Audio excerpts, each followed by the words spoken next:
تیری تلاوت سن رہے تھے. جب کوئی مرد عورت تہجد میں مسواک کر کے اٹھ کے نماز پڑھتا ہے تو ایک فرشتہ اس کے بالکل ہونٹوں کے سامنے آ جاتا ہے، یہاں اپنے اس کے منہ کے سامنے منہ کر دیتا ہے اور کہتا ہے اور قرآن پڑھ، اور قرآن پڑھ، اور قرآن پڑھ، کہ تیرا قرآن ہماری غذا ہے. جیسے روٹی ہمارے اندر جاتی ہے تو ہمارا پیٹ بھرتا ہے، وہ کا فرشتوں کے پیٹ میں تہجد کا قرآن جاتا ہے اور ان کا پیٹ بھرتا ہے. جس گھر میں نماز نہیں، جس گھر میں تہجد نہیں، جس گھر میں فرائض نہیں ہیں، وہاں تو اندھیری رات ہے، اندھیری رات ہے. کتنے کروڑوں گھر ہیں، ایک بھی سجدہ دینے والا کوئی نہیں. کتنے کروڑوں گھر ہیں، ایک بھی سجدہ دینے والا کوئی نہیں ہے. رابعہ بصری تہجد کے لیے عشاء کی نماز کے بعد غسل فرماتی. یہ عورت ہونے کے ناطے قابل ذکر نہیں ہے کہ میں 1200 سال کے بعد پاک پتن کی عورتوں کو اس کا قصہ سنوں. یہ حبشی تھی، کالی حبشی، کالا بھی ہونا بدصورت بھی ہونا، حبشی النسل، کالے بھی بدصورت بھی. یہ باندھی تھی، آزاد نہیں تھی، یہ بانج تھی، قابل اولاد نہیں تھی. جس عورت میں یہ 3 عیب ہوں اسے زمانہ یاد رکھ سکتا ہے، اسے تاریخ یاد رکھ سکتی ہے. تو آج 12 صدی کے بعد میں کیوں رابعہ کی کہانی مردوں عورتوں کو سنا رہا ہوں کہ یہ وہ عورت تھی جس نے اللہ کو پا لیا تھا. یہ غسل کر کے اپنے خامن سے فرماتی میں آپ کو میری ضرورت ہے، میری ضرورت ہے. اگر وہ فرماتے کوئی نہیں ہے تو پھر ان سے کہتی مجھے اجازت ہے میں اپنے اللہ سے بات کر لوں. وہ کہتے اجازت ہے تو اگر فجر تک مصلی تھے. ان کے جوانی میں 42 سال کی عمر میں تو یہ خود انتقال کر گئے. خامن فوت ہو گئے جوانی میں. تو ایک بہت بڑے وقت کے شیخ، بڑے عالم وہ چل کر آئے، رابعہ میں تم سے نکاح کرنا چاہتا ہوں. کوئی شادی کا شوق نہیں تھا، رابعہ کی نسبت لینے کا شوق تھا. تو انہوں نے فرمایا 4 باتوں کا جواب دے دو میں شادی کر لیتی ہوں. کہا کیا؟ کہا میرے لیے جنت کا فیصلہ ہے یا جہنم کا؟ کہا پتہ نہیں. کہ جب قیامت میں اٹھائیں جائیں گے تو کسی کے سیدھے ہاتھ میں آئے گا، کسی کے الٹے ہاتھ میں آئے گا عمل اس کا، تو میرے سیدھے ہاتھ میں آئے گا کہ الٹے ہاتھ میں؟ کہا مجھے تو پتہ نہیں.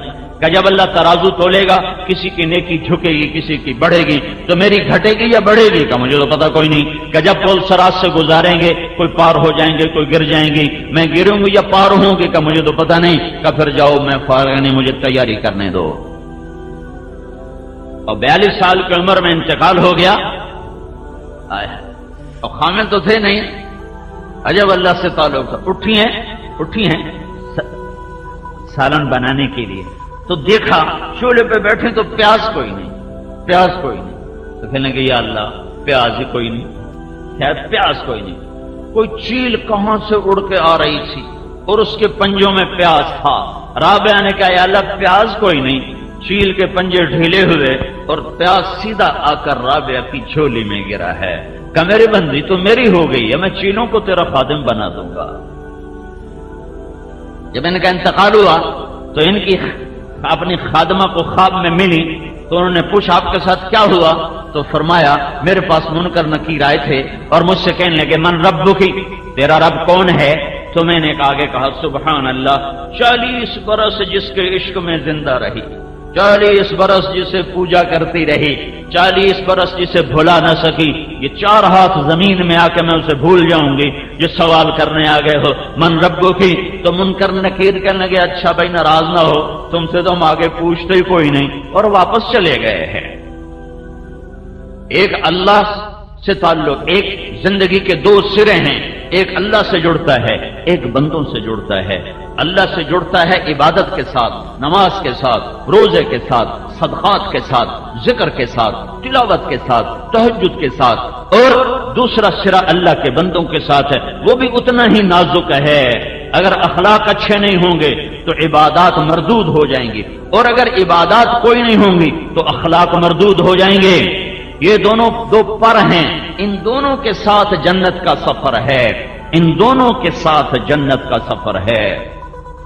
میرے نبی نے فرمایا بہت بڑا ظالم ہوئے کون کھڑے ہو گئے؟ اچھا جی قاتل نہیں، جواری نہیں، بدکار نہیں، بہت بڑا ظالم، چور نہیں، بہت بڑا ظالم۔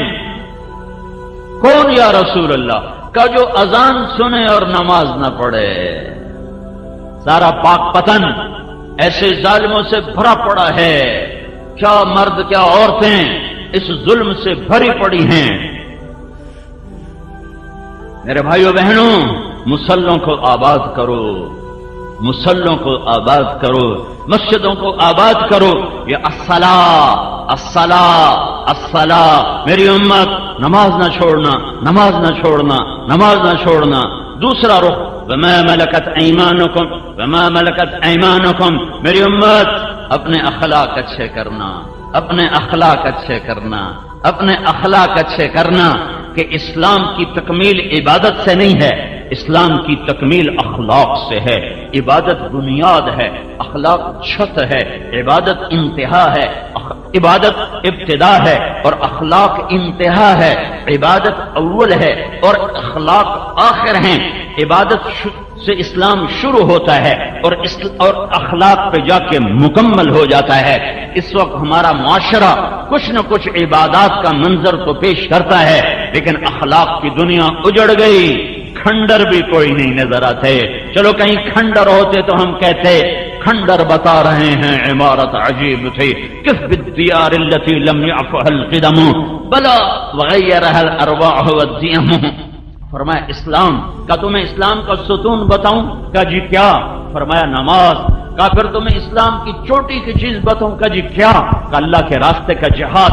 پھر آپ نے فرمایا اور اب اگر تو کہے تو تمہیں پورے دین کا بادشاہ بتاؤں؟ بادشاہ انشی تک امباتوں کا بے ملاک الامر، ملاک، تمہیں سارے دین کا بادشاہ بتاؤں؟ بادشاہ کیوں؟ یہ بادشاہ کیوں کہہ رہے ہیں کہ بادشاہ تیرا تو ملک تیرا، رعایا تیری، خزانے تیرے، تو میرا نبی کہہ رہا ہے تمہیں پورے دین کا بادشاہ بتاؤں کہ اگر یہ تیرا ہے تو سارا دین تیرا، یہ تیرا نہیں ہے تو کچھ بھی نہیں تیرا۔ تو کہا اجل یا رسول اللہ، یا رسول اللہ ضرور بتائیں۔ تو پہلے سنو معاذ بن جبل کون آدمی ہے؟ معاذ بن جبل 1.25 لاکھ صحابہ میں واحد آدمی ہے جس کو اللہ کے نبی نے فرمایا معاذ میں تم سے پیار کرتا ہوں۔ ایک آدمی، صرف ایک۔ معاذ کون آدمی ہے؟ میرے نبی نے فرمایا قیامت کے دن میری امت کے علماء کا جھنڈا معاذ کے ہاتھ میں ہوگا۔ کون آدمی ہے؟ کون آدمی ہے؟ میرے نبی، ہمارا رواج کیا ہے؟ ہم کسی کو رخصت کرتے ہیں وہیں بیٹھے بیٹھے، کسی کو دروازے تک، کسی کو دروازے تک، کسی کو گاڑی تک، کسی کا گاڑی کا دروازہ کھول کے بٹھا کے اللہ حافظ، جس سے زیادہ تعلق ہوتا ہے اسے گاڑی تک، اور جب تک گاڑی چلی نہیں آتی ہم کھڑے رہتے ہیں۔ یہ ہمارے تعلق کی انتہا ہے۔ میرے محبوب نے حضرت معاذ کو یمن روانہ فرمایا اور ان کو رخصت کرنے کے لیے مسجد کے دروازے تک آئے۔ پھر جی نہیں بھرا، پھر ساتھ چل پڑے، پھر باتیں کرتے جا رہے ہیں، رخصت کرنے جا رہے ہیں، یمن بھیج رہے ہیں۔ اپنی وفات سے کوئی مہینہ 1.5 مہینہ پہلے کی بات، تو پھر اور آگے گئے، پھر اور آگے گئے، چلتے چلتے 7 میل تک ساتھ چلتے گئے اور چلتے گئے، چھوڑنے کو دل نہیں کرتا۔ پھر فرمایا معاذ یہ تیری میری آخری ملاقات، اس کے بعد جب تو آئے گا نا تو میری قبر دیکھے گا، مجھے نہیں دیکھے گا۔ تو معاذ رضی اللہ تعالیٰ عنہ رونے لگے، تو آپ بھی رونے لگے، اللہ کے نبی بھی رونے لگے، اور فرمایا معاذ اچھا نہ رو، قیامت کے دن انشاءاللہ قریب ہی ہوں گے، کیونکہ میرے قریب وہ ہوگا جو تقوی والا ہوگا۔ یہ اتنے بڑے آدمی کو اب دیکھنا میرا نبی کیسے سمجھا رہا ہے۔ معاذ تمہیں سارے دین کا بادشاہ بتاؤں؟ سارے دین کا بادشاہ بتاؤں؟ کہ اجل یا رسول اللہ، فاہوا باصبعیہ الی لسانہ۔ دیکھ رہے ہو، آپ نے زبان باہر نکالی جیسے معصوم بچے کو سمجھایا جائے، جی میں نکے بال نو سمجھایا جاتا ہے۔ آپ نے زبان باہر نکالی، انگلی اور انگوٹھے سے یوں پکڑا، دیکھا کباز بولے کچھ نہیں، بس عمل کر کے دکھائے۔ معاذ زبان پہ قابو رکھنا یہ سارے دین کا بادشاہ ہے۔ حضرت معاذ نے عرض کی یا رسول اللہ کیا زبان کے بول پر بھی پکڑے جائیں گے؟ کہ ثقلت کا امک یا معاذ، ارے معاذ اتنا سیانا ہو کر بچوں والی بات کر رہا ہے، تجھے خبر ہے سب سے زیادہ جہنم میں دھکا دینے والی زبان ہوگی، زبان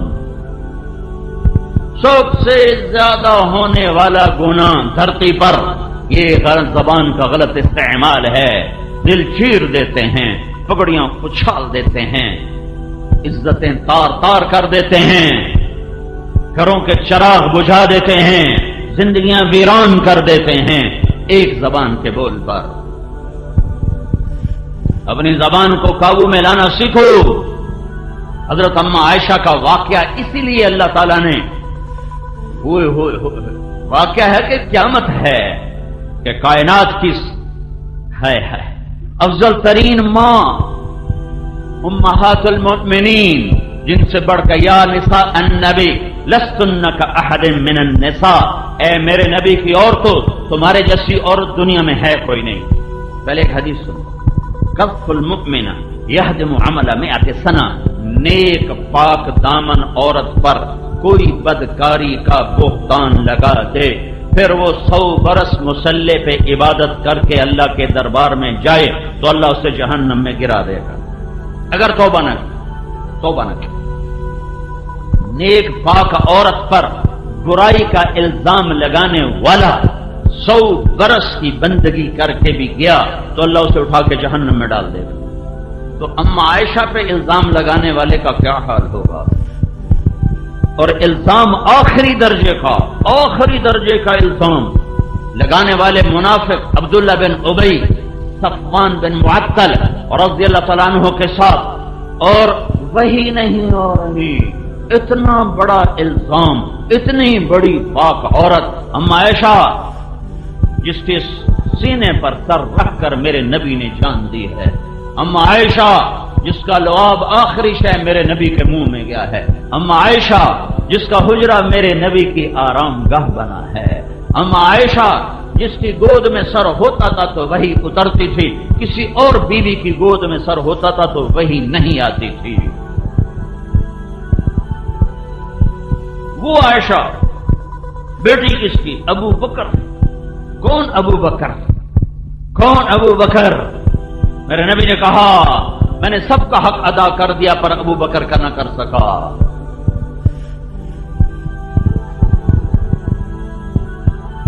اتنا بڑا الزام لگا، وہی نہیں آ رہی، وہی بند۔ اب بھائیو جب الزام لگے تو ہر کوئی فوراً دھونے کی کوشش کرتا ہے، یہ تو میرے محبوب کی محبوب بیوی پر الزام تھا، اللہ نے فوراً ازالہ کیوں نہیں کیا؟ پاک پتن کی عورتوں کو، مردوں کو سمجھانے کے لیے کہ زبان کا زہر کتنا خوفناک ہوتا ہے۔ مدینے میں آگ لگ گئی، گھر گھر میں ماتم، اللہ کے نبی کی طبیعت خراب اور نہ کھانا اچھا لگے نہ نیند آئے کہ سب سے محبوب بیوی پر اتنا بڑا الزام، اور اتنے حالات بدلے کہ اللہ کے نبی کی طبیعت میں ایک عجب انقباض، حضرت عائشہ کے ساتھ معاملہ سرد، حضرت عائشہ حیران پریشان کہ اللہ کے نبی کا معاملہ میرے ساتھ ٹھنڈا کیوں ہو گیا؟ چھٹی لے کر ماں باپ کے گھر گئیں کہ پتہ کروں قصہ کیا ہے۔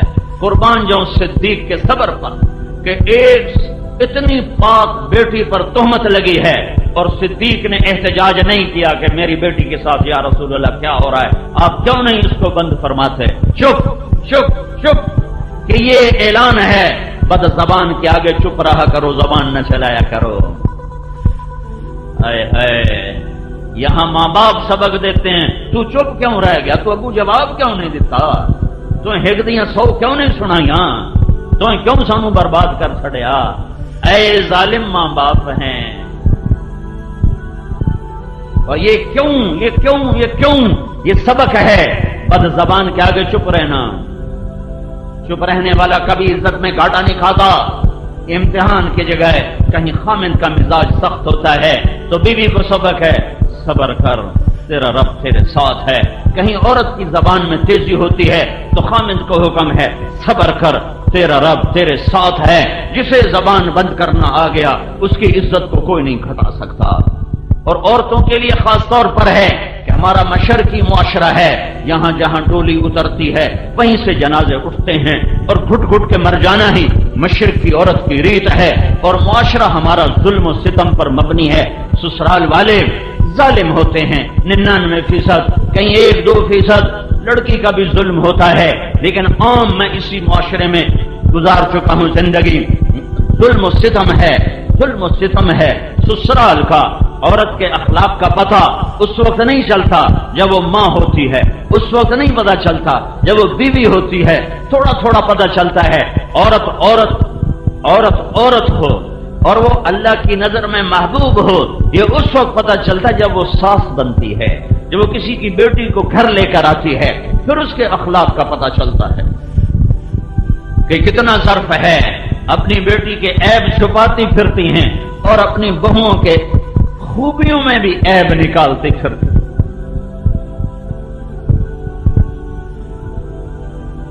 یہ سبق ہے، چپ رہو، نہ کر لبوں کو سی، عشق ہے دل لگی نہیں، سینے پہ تیر کھائے جا، آگے قدم بڑھائے جا، یعنی زبان حال سے کہہ دے کہ ہاں ستائے جا۔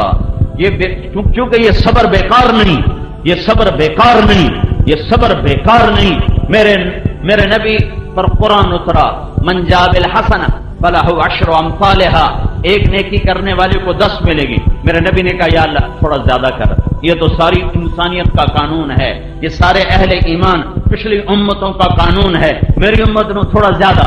اللہ نے کہا من ذا الذی یقرض اللہ قرضا حسنا فیضاعف له اضعافا کثیرا، چلو ایک کے کئی گنا پتہ نہیں 100 کے 200 کے 400، واضح نہیں تھا تو میرے نبی نے کہا یا اللہ اور زیادہ کر، تو اللہ نے تیسری آیت اتاری، چلو مثل الذين ينفقون اموالهم في سبيل الله كمثل حبة انبتت 7 سنابل في كل سنبلة 100 حبة والله يضاعف لمن يشاء والله واسع عليم۔ ایک کے 700، ایک کے 700، ایک کے 700، قربان جاؤں رحمت للعالمین کی ذات پر، وہ 700 پہ راضی نہ ہوئے کہ یا رسول یا میرے رب، اے میرے رب اور زیادہ فرما، تو اللہ نے کہا چلو وعدہ وعدہ وعدہ، لیکن سب کے ساتھ نہیں، سب کے ساتھ نہیں، تیری امت کے صبر والوں کے ساتھ۔ انما یوفی الصابرون اجرہم بغیر حساب، تیری امت میں جو عورت صبر کر گئی، جو مرد صبر کر گیا، اس کے لیے بے حساب ہوگا۔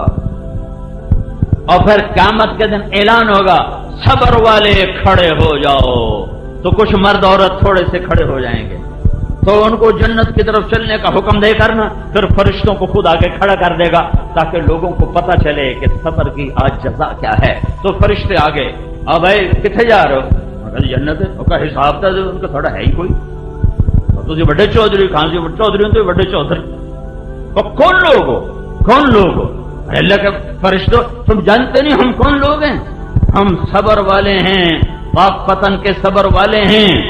اچھا صبر والے جی سانو معافی دے دو، سیدھے میں تھوڑا راہ کھلو گا کہ شاید انہیں کوئی جانتے پہن پھکی کر کے جاؤ جناب۔ انما یوفی الصابرون اجرہم بغیر حساب، بے شک بے شک بے شک صبر کا بدلہ یہی ہے۔ انہوں نے کہا تم کیا صبر کرتے تھے؟ تم کیا صبر کرتے تھے؟ وہ کہیں گے صبرنا انفسنا علی طاعت اللہ، اللہ جو کہتا تھا اس پہ جم جاتے تھے۔ صبرناها عن معصیت اللہ، اللہ جس سے روکتا تھا اس سے رک جاتے تھے اور اپنے آپ لگاموں کو کس لیتے تھے۔ وصبرناها علی البلاء، اور لوگ جو ہمیں رگڑے دیتے تھے اس پر بھی سہ جاتے تھے، چپ ہو جاتے تھے، پی جاتے تھے پی جاتے تھے۔ تو کیا ہوا؟ میرا رب کہہ رہا ہے جاؤ بے حساب چلے جاؤ، بے حساب چلے جاؤ۔ صدیق کا صبر بتا رہا ہے چپ، میرے نبی کا صبر بتا رہا ہے چپ رہو چپ رہو۔ بد زبان کا جواب بد زبانی نہیں ہے، گالی کا جواب گالی نہیں ہے، غیبت کا جواب غیبت نہیں ہے، بےزتی کا جواب بےزتی نہیں ہے۔ میرے نبی نے فرمایا لا تکونوا امعا، اے میری امت بے وقوف نہ بننا، اے میری امت بے وقوف نہ بننا۔ پنجابی میں یہ زیادہ صحیح لفظ آتا ہے، اے میری امت شغل نہ بن جائے۔ کیا یا رسول اللہ کہ تم کہتے پھرو جو اچھا کرے گا ہم اچھا کریں گے، جو برا کرے گا ہم برا کریں گے۔ یہ چگل پنا نہ کرنا، بلکہ تم یوں کہنا جو برا کرے گا ہم اچھا کریں، جو برا کرے گا ہم اچھا کریں۔ اور صبر صدیق، صبر رسول اور صبر عائشہ ہے، اور سارے مدینے میں آواز گونج رہی، نیک عورت پہ تہمت لگے وہ تو زندہ درگور ہو جاتی ہے، وہ تو مر جاتی ہے، اور یہاں عائشہ پر تہمت لگی ہے اور میرا اللہ خاموش ہے۔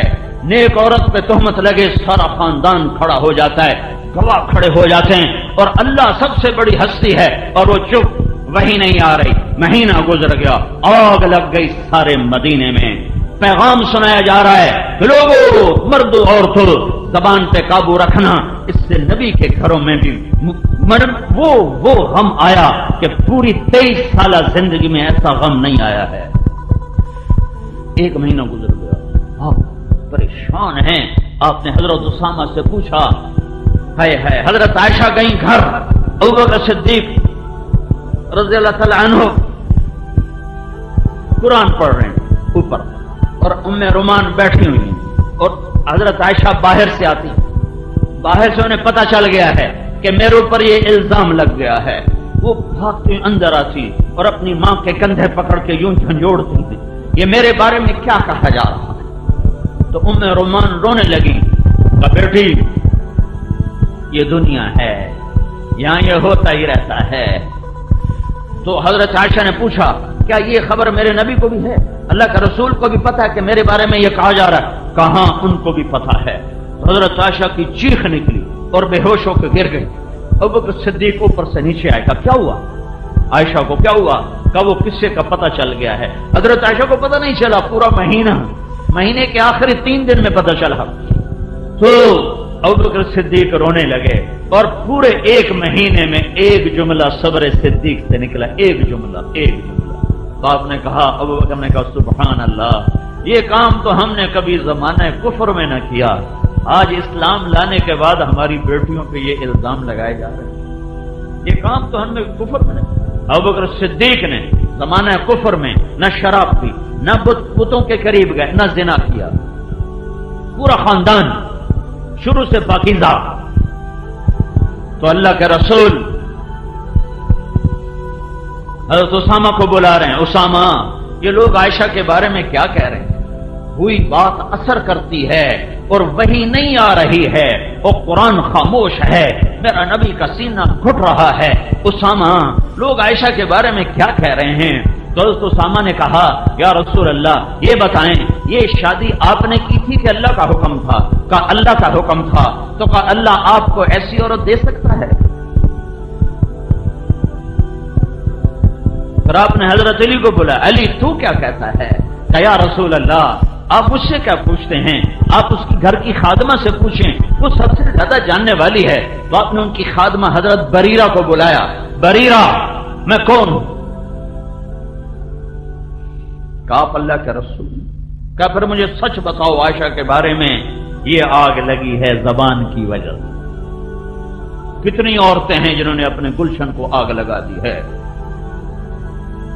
اپنے ہاتھوں سے بیٹے کو گھوڑے پہ چڑھاتی ہیں، اس کو سہرے سجاتی ہیں، پھر دلہن کو گھر میں لاتی ہیں، پھر اپنے ہی ہاتھوں سے اپنے بیٹے کی زندگی کو آگ لگا دیتی ہیں۔ کہ جب بیٹے کا میلان بیوی کی طرف ہوتا ہے اور میاں بیوی میں محبت بڑھتی ہے تو پھر ماں کو حسد شروع ہو جاتا ہے، پھر تانے، رن مرید ہو گئے ہیں، رن غلام ہو گئے ہیں، یہ تو بیوی دا غلام ہو گئے، تو ماں پیو دی ہن خبر ہی کوئی نہیں، یہ تو بیوی دا ہی غلام ہے، یہ ماں پیو تو کبھی پوچھتا ہی کوئی نہیں۔ میں نے ایک گھر کو ٹوٹتے دیکھا، کہاں کلبوں میں راتیں گزارتا تھا، ہم نے محنت کی، ہم نے کیا محنت کی، میرے اللہ نے اس کو ہدایت دی، ذریعہ ہمیں بنایا، کروڑوں پتی آدمی کا بیٹھا، اس کے 4 مہینے لگے، پھر تبلیغ میں لگا، پھر اس کی شادی ہوئی، جو ساری رات کلبوں میں گزارتا تھا، ماں باپ کو ہوش نہ تھا، جب بیوی کے ساتھ 2-4 گھنٹے بیٹھنے لگا تو ماں کے نشتر، میں تنو یاد کوئی نہیں، بیوی دے کو نہیں چلا جانا ہے، ابا کے نشتر، میں تجھے یاد کوئی نہیں، بیوی کے پاس چلا جاتا ہے، کر طلاق دلوا کے جان لی، اجاڑ دیا گھر۔ وہ بچہ نیم پاگل صاحب اپنے جذبات کی تسکین کی خاطر اپنے بچے کی زندگی داؤ پہ لگا. پھر ایک اور شادی کی ہے، وہ بیچارہ نہ زندوں میں ہے نہ مردوں میں ہے. یہ زبان ہیں، یہ اخلاق ہیں، یہ رویے ہیں جو گھر کو جنت بھی بناتے ہیں جہنم بھی بناتے ہیں. شکلوں صورتوں پہ زندگی نہیں گزرتی، حسب نسب پہ زندگی نہیں گزرتی، ملک و مال پہ زندگی نہیں گزرتی. زبان کا میٹھا بول ہے جو غریب کے گھر کو بھی جنت بنا دیتا ہے، بدصورت کو خوبصورت بنا دیتا ہے، کمی کو سردار بنا دیتا ہے. اور زبان کا گندا بول ہے جو سردار کو کمی بنا دیتا ہے، حسین کو بدصورت بنا دیتا ہے، بہار کو خزاں میں بدل دیتا ہے، اجالوں کو اندھیروں میں بدل دیتا ہے، پھولوں کو کانٹوں سے بھر دیتا ہے. زندگی کا بہاؤ چیزوں کے ساتھ نہیں ہے، زندگی کا بہاؤ اخلاق کے ساتھ ہے. زندگی چیزوں کا نام نہیں ہے، زندگی احساسات کا نام ہے. اور احساسات اخلاق سے پروان چڑھتے ہیں اور بد اخلاقی سے مر جاتے ہیں. جب احساسات مر جائیں تو دنیا کا کوئی روپ رنگ اسے آرام نہیں دے سکتا. کیا لطف انجمن کا جب دل ہی بجھ گیا ہو. اما عائشہ کا واقعہ یہ گھر کی معاشرت کے لیے بنیاد ہے کہ زبانوں کو سنبھل کے استعمال کرو. میرے نبی پریشان، بریرہ تو عائشہ کے بارے میں کیا کہتی ہے؟ حضرت بریرہ نے عرض کی یا رسول اللہ، اس سے پاک کوئی ہو سکتا ہے؟ اس سے پاک کوئی ہو سکتا ہے؟ ذرا ممبر پر آئے، میں قربان جاؤں ظرف نبوت پر میرے نبی نے کبھی ممبر پہ کھڑے ہو کر کسی کا نام لے کر اسے رسوا نہیں. ہمارے خطیب صاحبان نام لے لے کے دھجیاں اڑا رہے ہوتے. جب ممبر رسول سے ہی آگ برس رہی ہو تو گھروں میں پھول کہاں سے کھلیں؟ اتنا بڑا دکھ دیا عبداللہ بن ابی نے، لیکن آپ نے اتنا کہا لوگوں، کچھ لوگ نے میرے گھر والوں کے بارے میں مجھے بڑی تکلیف دی ہے. تو سعد بن معاذ کھڑے ہو گئے، یا رسول اللہ کون ہے؟ سب کو پتا تھا کون ہے، اجازت کون ہے؟ میرے قبیلے کا ہے، اوس کا ہے، میں ابھی اس کا سر اڑاتا ہوں. اگر خزرج کا ہے تو میں اس پہ حملہ کرتا ہوں. تو ادھر سے سعد بن عبادہ کھڑے ہو گئے، تجھے پتا جو ہے کہ وہ تیرے قبیلے کا نہیں ہے، وہ میرے قبیلے کا ہے، اس لیے تو یہ بڑھ کے بول رہا ہے. پیچھے اسید بن حذیر کھڑے ہو گئے کہ تو منافق ہے اور تو بھی منافقوں کا ساتھی ہے، ہم اس کے ساتھ تیرا بھی سر اڑائیں گے. قریب تھا کہ مسجد نبوی کے اندر صحابہ کی تلواریں چل جاتی. زبان کا بول. ایک دم میرے نبی ممبر سے اترے، اوس کو ادھر ہٹایا، خزرج کو ادھر ہٹایا کہ میرے ہوتے ہوئے تم گلے کاٹنے پر آ گئے ہو. زبان کا بول.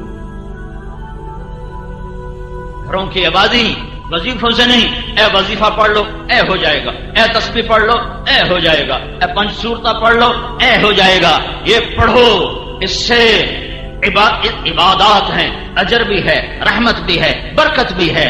گھر آباد نہیں ہوگا، گھر آباد نہیں ہوگا، گھر آباد نہیں ہوگا.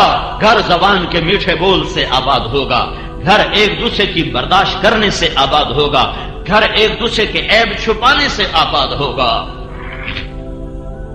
یہ اخلاق ہیں، اخلاق جو آج بھول چکا ہے معاشرہ.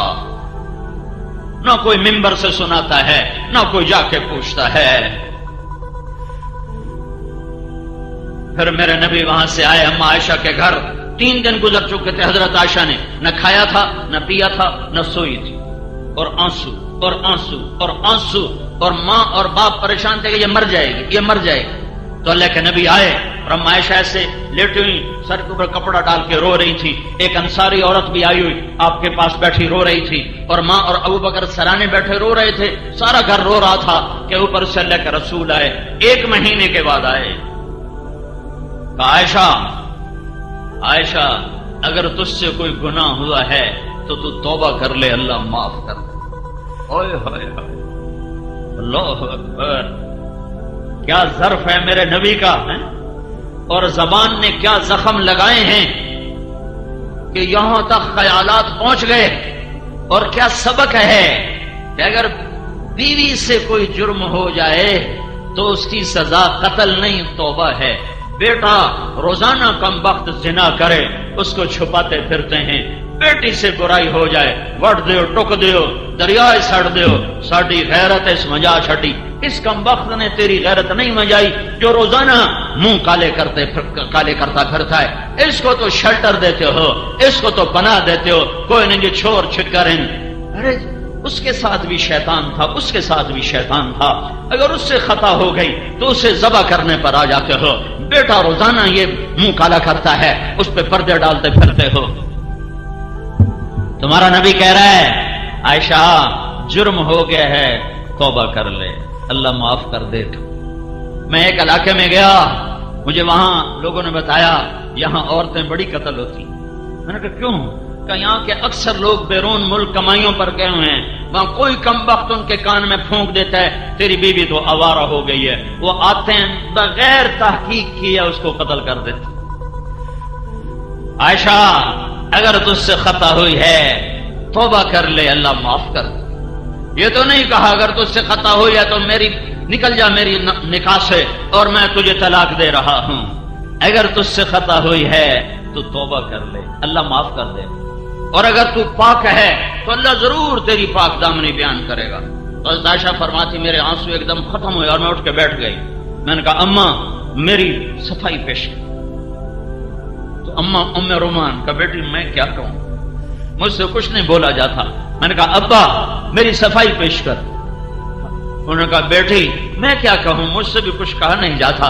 تو پھر اما عائشہ نے کہا میں سچ بولوں تو تم میری تصدیق نہ کرو گے, میں جھوٹ بولوں تو اپنے اوپر الزام لگاؤں. میں وہی کہتی ہوں جو کہا تھا. یہ کہہ کر فرمانے لگی مجھے یعقوب علیہ السلام کا نام ہی بھول گیا غم کی وجہ سے. میں نے کہا میں وہ کہتی ہوں جو یوسف کے باپ نے کہا تھا فصبر جمیل واللہ المستعان. میرا صبر ہے, میرا مالک میرا اللہ ہے. اور فرمایا یہ کہہ کر میں دوبارہ لیٹ گئی تو ایک دم اللہ کے نبی پر وحی اتری. 1 مہینے کے بعد, 1 مہینے کے بعد. اور حضرت ابو بکر اور ام رومان کا رنگ پیلا زرد اور ایسے کانپنے لگے, ایسے خشک پتے کی طرح کہ پتہ نہیں یہ جو وحی آ رہی ہے کیا حکم آ رہا ہے, ہماری بیٹی کی پاک دامنی ہے یا کچھ اور کہانی ہے. اور حضرت عائشہ فرمانے لگی میں نے دیکھا اما ابا کو تو مجھے لگا یہ مر جائیں گے, ابھی مر جائیں گے. مجھے یقین تھا کہ میرے حق میں ہی آئے گا, لیکن مجھے یہ نہیں پتا تھا کہ میرے بارے میں اللہ قرآن اتارے گا. میرا خیال تھا کہ جبریل آئے گا اور کہہ دے گا کہ اللہ کہہ رہا یہ سب غلط ہے. مجھے نہیں خبر تھی کہ میں قرآن کا قصہ بن جاؤں گی اور میں قرآن کی کہانی بن جاؤں گی اور قیامت تک یہ پڑھا جائے گا. اور پھر وہی ختم ہوئی, میرے نبی نے آنکھیں کھولی, عائشہ بشارت تیرا رب خود آ گیا تیرا گواہ بن کر. یوسف علیہ السلام پہ تہمت لگی تو ایک بچے نے گواہی دی, اما عائشہ پہ تہمت لگی اللہ نے گواہی دی. ان الذين جاءوا بالافك عصبة منكم لا تحسبوه شرا لكم بل هو خير لكم لكل امرئ منهم ما اكتسب من الاثم. سے لے کر 14 آیات ہیں اور ان 14 آیات میں جتنا قرآن کا لہجہ سخت ہے پورے قرآن میں ایسا سخت لہجہ نہیں ہے. نہ فرعون کے مقابلے میں, نہ ابو جہل کے مقابلے میں, نہ نمرود کے مقابلے میں, نہ قارون کے مقابلے میں.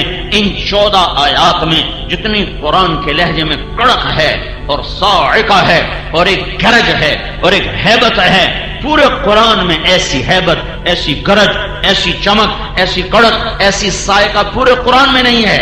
جیسے جوش میں ہو اور غضب میں ہو کلام ربانی چھا گیا منافقین پر بھی کہ تم میری محبوب کی بیوی پہ تہمت لگاتے ہو, کوڑے مارو ان کو, میری محبوب کی بیوی پاک ہے. اما عائشہ نے کہا, ام رومان نے کہا عائشہ اٹھ اللہ کے رسول کا شکر ادا کر. حضرت عائشہ نے کہا نا نا ان کا نہیں, میں اس کا شکر ادا کروں گی جو میرا گواہ بنا ہے, میں اپنے رب کا شکر ادا کروں. پھر ابوبکر صدیق رضی اللہ عنہ اٹھے اور بیٹی کو گلے سے لگایا تو حضرت عائشہ نے گیلا کیا ابا تو نے بھی میری صفائی پیش نہ کی.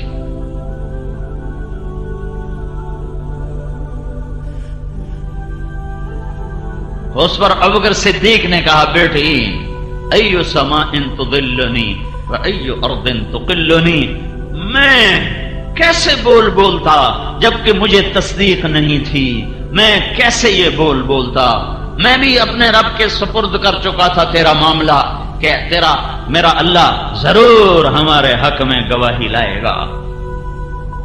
یہ قصہ پیغام ہے ہر مرد عورت کے لیے کہ زبان سے سنبھل کے بولو،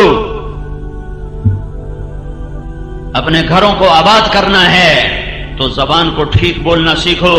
یہ مدرسوں میں نہیں سیکھ، میں 10 مدرسے چلا رہا ہوں، ہم مدرسوں میں زبان ٹھیک چلانا نہیں سکھا رہے، ہم مسئلے مسائل بتا رہے ہیں۔ اس کے لیے جان جوکھوں کی محنت ہے۔ یہ ماں باپ نے بتانا تھا، پہلا کام ماں کا تھا، باپ کا تھا۔ باپ کو کمانے سے فرصت نہیں، ماں کو ویسے شعور نہیں کہ اولاد کی تربیت کیسے کرنی۔ 3 سال کے بچے کو اسکول بھیج دیا تو تربیت کون کرے گا؟ گلا تو گھونٹ دیا اہل مدرسہ نے تیرا، کہاں سے آئے صدا لا الہ الا اللہ۔ تو اسلام کا دوسرا جز، پورا اسلام صرف 2 باتیں، عبادت، اخلاق، حقوق اللہ، حقوق العباد، دونوں اپنی جگہ پہ 2 بنیادیں ہیں، 2 بنیادیں ہیں۔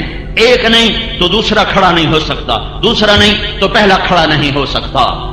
عبادت والے تو نظر آتے ہیں، اخلاق والے نظر نہیں آتے، نظر نہیں آتے۔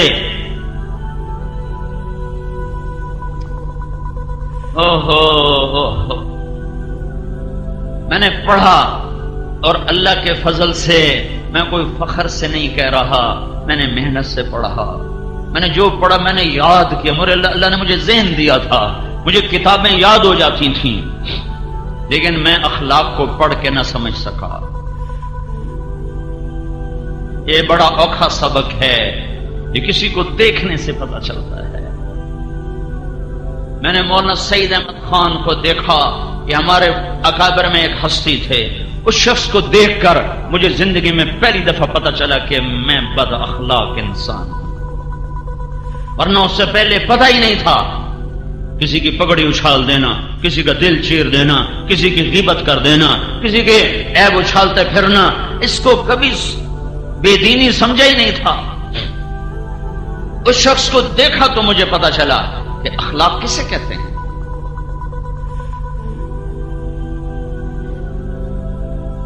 ایک دفعہ کسی نے میری شکایت لگائی مولانا کے سامنے، تو میں اپنی صفائی پیش کرنے لگا، نہیں حضرت یہ بات ایسے نہیں، یہ ایسے نہیں۔ مجھ سے کہنے لگے بیٹا دین تو اوروں کے الزام بھی اپنے اوپر لے لینے کا سبق سکھاتا۔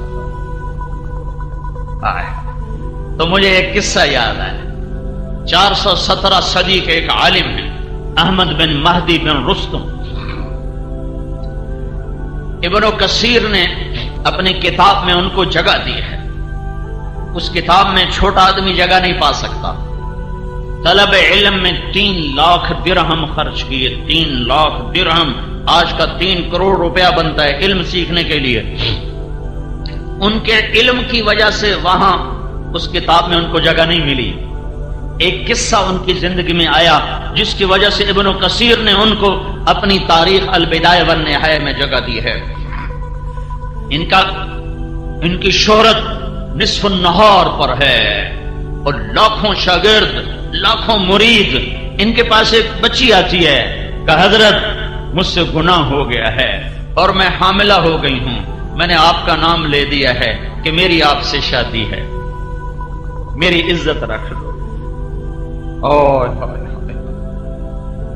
کوئی آج کا ہوتا تو اسے چوک میں رسوا کرتا، اسے سر بازار کہتا یہ کر دو وہ کر دو۔ ہماری دستار کو داغدار کرنے آ گئی ہے، مرید ہوتے تو وہ بھی کہتے ہمارے پیر کو کیا کرنے آ گئی ہے، کہ بیٹی جا گھر بیٹھ جا، تیرے اوپر کبھی حرف نہ آئے۔ اور اپنی شادی کا اعلان کر دیا اور تان و تشنی کے سارے تیر سہ گئے۔ بڈھے وارے شادیاں سج گئیاں، دیاں ورگی گھر بہا لئی، دیاں ورگی گھر بہا لئی، بڈھے وارے شادیاں سج گئیاں، بڈھے وارے عشق چڑھ گئے، ساری عزت کو داؤ پہ لگا، ساری دستار داغدار کر دی، ایک لڑکی کی عزت بچا۔ یہ دیندار طبقہ اپنی نیکی سمجھتا ہے اوروں کے عیب تلاش کرنا، اوروں کی برائیاں تلاش کرنا، تسبیح ہاتھ میں اوروں کی غیبت، ماتھے پہ محراب اوروں کی برائیاں، اپنی خوبیاں اوروں کی برائیاں۔ اے ہائے، اگر یہ قصہ نہ ہوتا تو آج 900 سال کے بعد احمد بن مہدی کا نام دیپال پور میں نہ گونجتا۔ بڑے بڑے شیخ آئے، بڑی بڑی ہستیاں آئیں، بڑی بڑی دستار والے آئے، تہے خاک چلے گئے۔ احمد بن مہدی کی بن رستم کی دستار داغدار ہوئی، ایک بیٹی کے دامن سے داغ دھونے کے لیے تو میرے رب نے اسے تاریخ کا حصہ بنا دیا۔ اور آج تم احمد بن مہدی بن رستم کا نام سن رہے ہو، علم کی وجہ سے نہیں، مسند کی وجہ سے نہیں، اس کی پیری کی وجہ سے نہیں، اس کی عزت کو داؤ پہ لگانے کی وجہ سے ایک بچی پر اپنی عزت کو قربان کر دیا، سارے بغداد میں بدنامی مول لے لی۔ ایک بچی پر اپنی عزت کو قربان کر دیا، سارے بغداد میں بدنامی مول لے لی، اس کی عزت کو بچا لی۔ بچہ پیدا ہوا، سارے بغداد میں مٹھائی تقسیم، سارے محلے میں مٹھائی تقسیم، اس کے خوشی منائی۔ اور پھر اس کے بعد اس کی عزت پہ پردہ رکھنے کے لیے، ہاں بھائی ہماری طلاق ہو گئی ہے، ہم نے طلاق دے دی ہے۔ عرب کے ماحول میں طلاق دینا کوئی اتنا بڑا عیب نہیں تھا، ہم نے طلاق دے دی ہے۔ اور اس بچے کا ماہانہ وظیفہ مقرر کیا، 2 دینار کوئی 30-40 ہزار روپیہ بنتا ہے۔ اور 2 سال بعد وہ بچہ مرا تو اس کا پورا سوگ منایا، سارے علاقے میں بیٹھ کر تعزیت کے لیے لوگوں کی تعزیتی پیغام وصول کیے۔ 2 سال بعد وہ بچی آئی اور وہ 2 دینار، 2 سال کا خرچہ 24، 48 دینار، 50 دینار، اور آج کا کوئی 10-15 لاکھ روپیہ بن جاتا ہے، وہ لے کر آئی۔ کا حضرت یہ آپ کا پیسہ اسی طرح امانت ہے میرے پاس، آپ نے میری عزت رکھ لی، مجھے یہی کافی ہے، یہ آپ کا پیسہ آپ کو واپس۔ کہ بیٹی میں تو یہ بھی تیری عزت پہ بار چکا ہوں، یا یہ بھی تجھے ہدیہ ہے، میں یہ واپس نہیں لوں گا۔ اس قصے نے احمد کو 900 سال گزر چکے ہیں زندہ رکھا ہوا ہے، ورنہ اس سے بڑے علم والے آئے۔ میرے بھائیوں اور بہنوں، یہ زندگی کا وہ حصہ میں بتا رہا ہوں جو عام طور پہ نہ سنا جاتا ہے نہ سنایا جاتا ہے۔ چھوٹی چھوٹی باتوں پر گھروں میں آگ لگی ہوئی ہے، چھوٹی چھوٹی باتوں پر گھر برباد ہو چکے ہیں۔ جن ماؤں نے جنا ان کو لوگ دھکے دے رہے ہیں، جن ماؤں نے جنا ان کو گالیاں دی جا رہی ہیں۔ جس باپ نے جوانی کو گلا کے رکھ دیا اس باپ کو کہہ رہے ہیں تو میرے واسطے کیتا کیے، تو میرے واسطے بنایا کی۔ میرے نبی نے فرمایا اگر میری ماں زندہ ہوتی اور میں عشاء کی نماز کے لیے مصلی پہ کھڑا ہوتا اور میں سورۃ فاتحہ شروع کر چکا ہوتا اور ادھر سے میرے گھر کا دروازہ کھلتا اور میری ماں مجھے کہتی محمد، تو میں اس کے لیے نماز توڑ دیتا اور میں کہتا جی اماں جان۔ موسیٰ علیہ السلام نے فرمایا یا اللہ جنت میں میرا ساتھی کون ہے، جنت میں میرا ساتھی کون ہے؟ تو اللہ تعالیٰ نے فرمایا فلاں کسائی۔ موسیٰ علیہ السلام بڑے حیران ہوئے، کسائی میرا ساتھی کتوں بن گیا؟ تو اس کو دیکھنے گئے بازار، تو ایک بازار کسائی کو تھلا مار کے بیٹھا، گوشت وڈی جاندہ، ٹوکی جاندہ، بیچی جاندہ، کھڑے ہو کے دیکھ رہے ہیں، نہ مسلح نہ تسبیح ہے، تو یہ میرا ساتھی کیسے ہے؟ گوشت اس کا بک گیا، اس نے چھوٹا سا ٹکڑا تھیلے میں ڈالا، کندھے پہ لٹکائے، گھر کو چل دیا۔ موسیٰ علیہ السلام ساتھ ہو لیے، گھر پہنچے۔ موسیٰ علیہ السلام نے کہا مجھے اجازت ہے میں آ جاؤں تیرے ساتھ؟ کہنے کے آ جاؤ۔ گوشت کو بوٹیاں بنا کے ہانڈی پہ رکھ دیا اور خود آٹا گوندنے بیٹھ گیا، پھر آٹے کو رکھ کے ہانڈی تیار کی، پھر ہانڈی اتار کے روٹی پکائی، پھر اس کو پلیٹ میں سجایا، روٹی کو سالن کو، اور ایک بوڑھی عورت اس طرح لیٹی ایسے چارپائی پر ایسے جیسے روئی ہوتی، تو اس کو اٹھا کر الٹے ہاتھ کا کندھا دیا، پھر نوالے بنا بنا کر اس کے منہ میں ڈالتا رہا، اس کو کھلاتا رہا۔ پھر اس عورت نے یوں کیا، بس سن میری بس، تو اس نے اس کا منہ صاف کیا، تو اس کو لٹانے لگا تو وہ بڑبڑ کرنے لگی، دور سے جیسے لگے تو وہ جب اس کو لٹا دیا تو موسیٰ علیہ السلام نے پوچھا یہ کون ہے؟ تو قصائی نے کہا میری ماں ہے، میں صبح جب جاتا ہوں تو اس کا کھانا پینا سب کر کے جاتا ہوں، جب شام کو واپس آتا ہوں پھر اس کے سارے کام کرتا ہوں، پھر اپنے کسی اور کام میں لگتا ہوں۔